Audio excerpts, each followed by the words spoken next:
Anna would never forget the very conversation that took place between her and her fiance that memorable evening. That day, she told him that she was pregnant, but Michael replied that he was not ready to become a father. Besides, his parents would probably not like it. He also added that he had other relationships, so he was actually going to tell Anna about the breakup. When Michael left, slamming the door, the girl realized that she really missed her sister Jessica, who had disappeared after moving to New York a few years ago. The sisters were very similar in appearance, but very different in character. Jessica was a very self-confident girl with a strong will, while Anna was sweet and soft. They were raised by their mother since their father had died many years ago in a car accident. There were always problems with money in the family, because after the death of their father, their mother began to drink. When the girls grew up, Jessica moved to New York. She promised to come back and take Anna when she had settled in a new city.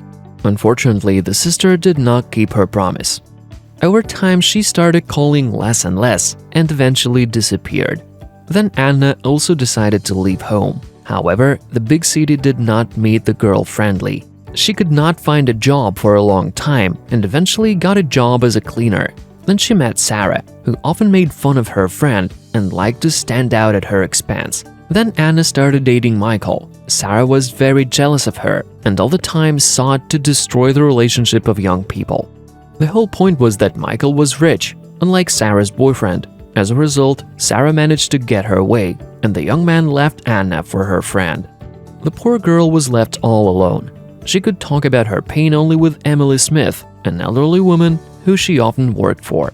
When Emily found out what happened to Anna, she offered her to stay at her house and promised to help find her sister. She immediately called a friend of her deceased husband who had been working in the police. The search took a long time. A few months later, Jessica was found.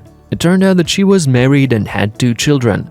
Her husband was in the witness protection program, so they all had to change their names and move to another location. The sisters soon met at Mrs. Smith's house.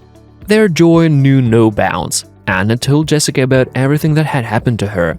She also mentioned that her ex-boyfriend was preparing for the wedding with her friend. "I think I know how to teach these 2 a lesson," Jessica said. Without telling anyone and taking advantage of her external resemblance to Anna, the girl came to the wedding of Sarah and Michael. She also persuaded Sarah's ex-boyfriend to take part in her plan. In the midst of the wedding, she and the boyfriend arrived at the venue. Both were dressed in expensive, luxurious clothes. Looking directly into the eyes of her sister's ex-fiancé, Jessica said, "Well, hello, dear. I see you did not waste time," the guy answered her. "Of course, but he cheated on me with my friend," said the girl. "Anyway, we have come to wish you happiness." The young couple turned pale. None of the guests knew that they had treated Anna so meanly. After the words of the girl, the celebration was no more happy and joyful. Nobody knew what to say or how to behave. As a result, Sarah and Michael had fight in front of all the guests. Meanwhile, Jessica returned to Mrs. Smith's house and told her sister what had happened. "I have taught them a lesson. Now you have to think about your future and forget about the past forever," the girl said to Anna. Anna knew that her sister was right. Fortunately, she was no longer afraid of anything, because now she was surrounded only by people who truly loved her.